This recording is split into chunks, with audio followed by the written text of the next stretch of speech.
मेरा नाम रीना है और मैं परसों ही 7 स्टार बनी हूँ। और मेरा सबसे ज़्यादा तो इसमें हाथ मेरे सीनियर मेरी मंजू मैडम का रहा है, दूसरा मेरी पिंकी मैडम है। मैं इसमें आई थी तो अपनी लड़की का हेल्थ इशू को लेके आई थी, मुझे नहीं पता था इसमें क्या क्या होता है। 1 साल पहले इसी महीने में मैं वहाँ बैठी थी, लेकिन मुझे नहीं पता था कि 1 साल के बाद मैं यहाँ भी खड़ी हूँ। क्या बात है।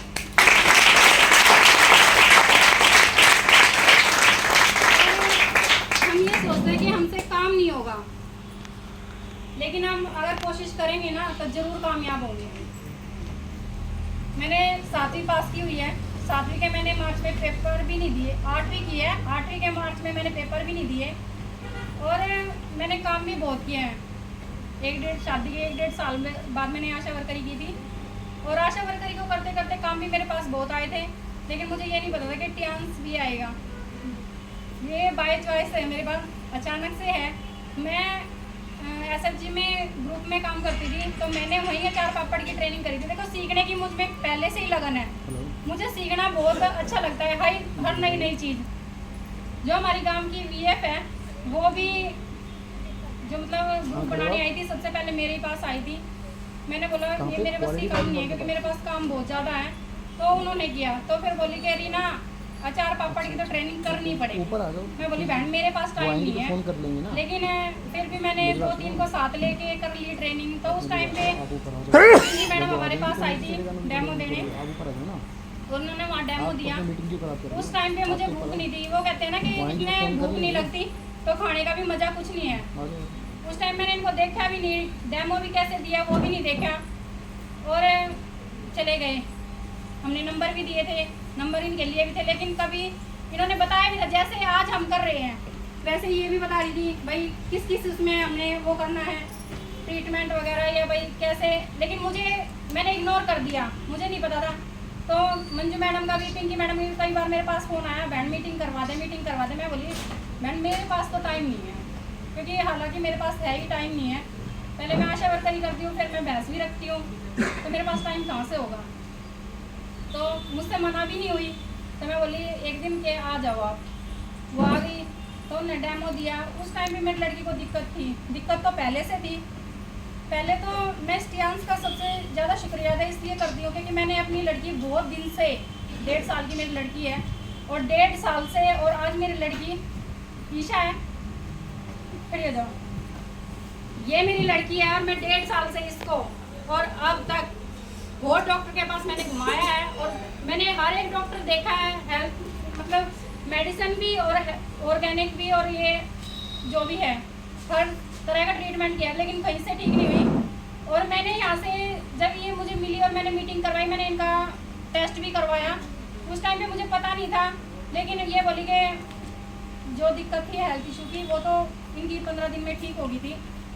फिर मैंने बोला कि मतलब ये सप्लीमेंट है। मैंने सोचा जिंक वगैरह थी, तो मुझे तो यही पता है भाई मैं आशा वर्करी में हूँ, मेरे पास गोली है तो जिंक की है, वो ले लेंगे। तो फिर ये बोली नहीं वो वाली गोली नहीं है, सप्लीमेंट है। हालांकि मुझे सप्लीमेंट का बिल्कुल भी नहीं पता, अब यहाँ आए हैं तो हर चीज़ का पता लग रहा है। तो फिर बोले कि ले लो। ये मुझसे मीटिंग करने के बाद भी 1.5 महीना मेरे पीछे लगी रही, आईडी दे दो, आईडी दे दो। हर बार सेमिनार में बुलाते थे, क्योंकि हर बार ही सेमिनार होता है यहाँ, तो बुलाती रही, कभी मैं कुछ बहाना मार दूँ, कभी कुछ बहाना मार दूँ। तो ऐसे ही मैं इग्नोर करती चली गई। तो एक दिन ये बोले कि चलो अपनी आशा वर्कर की तो मीटिंग करवा दो। उस दिन भी मैंने बिल्कुल इग्नोर कर दिया था इन्हें। तो शाम को, सुबह मीटिंग थी, शाम को फिर इनका मेरे पास कॉल आ गया कि चलो अपनी आशा वर्कर की तो मीटिंग करवा दो, जब आपकी मंथली मीटिंग होती है।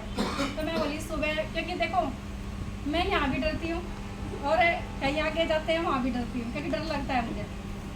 तो मैंने अपनी मैडम से पूछा, पहले मैंने इनको इग्नोर कर दिया कि नहीं मैडम मुझसे नहीं होगा। तो बोली नहीं एक बार करके देखिए। फिर भी मैंने हिम्मत जुटाई और मैंने अपनी सीनियर से बात करी कि मैडम ऐसे ऐसे बात है, और बस 15 मिनट का टाइम दे दो आप मुझे, और मैं 15 मिनट में, फिर वो बोले कि चली जाओ। ये चली आई, फिर भी मेरे हाथ पैर फूल रहे थे बिल्कुल जब वहाँ पे मीटिंग हुई। तो इन्होंने करवाया, ये मेरी लड़की के सप्लीमेंट भी लेके गई थी। तो मैंने तब भी पूछा मैडम कितने के हैं सप्लीमेंट, मैं बोले तू ले ले और अपनी आईडी दे दे। तो इन्होंने आईडी भी दे दी, मैंने आईडी भी दे दी। उसके बाद इसी महीने में इन्होंने मुझे सेमिनार में बुलाया था और मैं यहाँ सबसे लास्ट में बैठी थी, बिल्कुल सबसे लास्ट में, और आज मैं यहाँ हूँ। और बस यही कहना चाहूँगी कि सबसे ज़्यादा देखो हर जगह हम जाते हैं लेकिन हमें कहीं सपोर्ट नहीं मिलता। यहाँ ऊपर वाले का भी सपोर्ट है और नीचे वाले का भी सपोर्ट है। अगर मैं आज इस स्टेज पे खड़ी हूँ ना तो मैं अपने करने से नहीं खड़ी हूँ, मेरी सीनियर का सबसे ज़्यादा सपोर्ट रहा है और मेरी टीम का सबसे ज़्यादा सपोर्ट रहा है। और कोई ये कहता है कि मुझसे नहीं होगा, मैंने गोल्ड करके भी प्लेटिनम भी करके अपने घर रही। मुझे तो यही था कि मेरी सीनियर ही मीटिंग करवाएंगी, क्योंकि मुझे कहा था इन्होंने कि साथ देंगे, तो मुझे ये नहीं पता था कि साथ कैसे देते हैं। जब हालांकि मुझे नेटवर्किंग का बिल्कुल भी नहीं पता कि नेटवर्किंग होती क्या है। साथ देंगे, मैं चल कोई नहीं कर लेंगे, साथ दे देंगे। फिर मैं 1.5 महीने तक बैठे, इनका फ़ोन आएगा, रीना जी मीटिंग करवा दो। मैं मैडम आप तो कह रहे थे कि हम करवा देंगे मीटिंग। अरे मीटिंग तो अरेंज करो। अब मुझसे कहाँ मीटिंग अरेंज होती, कभी हम तो गाँव में ही ड्यूटी करते हैं, गाँव से बाहर हमारी ड्यूटी कभी नहीं लगी। तो एक फिर मेरी बहन का फ़ोन आ गया कि मीटिंग वो के घर आ जा। मैं बोल कब बुलाऊंगी, तो बोली कल बुला ले। मैं कहा था आ जा। फिर मैंने मंजू मैडम के पास कॉल किया, तो उस टाइम पे मैंने पहली मीटिंग करवाई थी और मेरा 3,500 रुपये का वहाँ से सेल हुई थी। जब मुझे कॉन्फिडेंस आया था, नहीं तो प्लेटिनम होने के बाद भी मैंने यूट्यूब पे देखा कहीं पे धोखाधड़ी है, कहीं पे कुछ है, मगर तू तो फंसी। ये हुआ कि तू तो बिल्कुल गई। और फिर भी मैंने देखो यहाँ मेरा उस टाइम पे सपोर्ट किसी का नहीं था, लेकिन मुझे ये था कि मुझे अपनी लड़की ठीक करनी है, बिल्कुल। बस मैं लड़की के मारे आई थी यहाँ, पैसा कमाने नहीं आई थी। और अब मेरी लड़की भी ठीक हो गई है और पैसा भी अच्छा कमा रही है। और मान सम्मान, सबसे ज़्यादा तो मान सम्मान जितना मिला है वो सबसे अच्छा लग रहा है मुझे। बहुत खुशी हो रही है, क्योंकि अभी थोड़ी देर पहले मैडम ये बोल रही थी कि डेमो देना है। मैं बोली मैडम मुझसे नहीं दिया जाएगा डेमो, लेकिन खड़ी हुई तो थोड़ा कॉन्फिडेंस आया है, तो धीरे धीरे ही आ जाएगा। तो मैं अपनी मंजू मैडम का बहुत ज़्यादा शुक्रिया अदा करती हूँ कि वो मुझे इस प्लेटफॉर्म पे लाई और मुझे कामयाब करा। क्योंकि मैं ना बहुत ऐसे सोचती हूँ छोड़ दूँ, लेकिन ये मुझे छोड़ने नहीं देती। और एक माँ बाप की तरह ही रखती हैं और सपोर्ट करती है बहुत ज़्यादा। क्योंकि परसों भी मैं ये कह रही थी कि मुझसे नहीं होगा, मेरा 7 स्टार थोड़ा सा रहा था, भाई मुझसे नहीं होगा। अब मैं बोली सो जा आराम से, सुबह देखेंगे। तो भगवान कसम मैं कहती हूँ, मुझे पता भी नहीं था कि मेरा 7 स्टार हो कैसे गया। ऐसे ही गोवा टूर की है। देखो अगर आप इसमें आए हो, अगर डटे रहोगे, एक नौकरी की तरह काम करोगे तो कामयाब जरूर हो। एकदम से कामयाबी नहीं मिलेगी, लेकिन धीरे धीरे कामयाब जरूर होंगे। और मुझे तो पता भी नहीं है गोवा है कहाँ।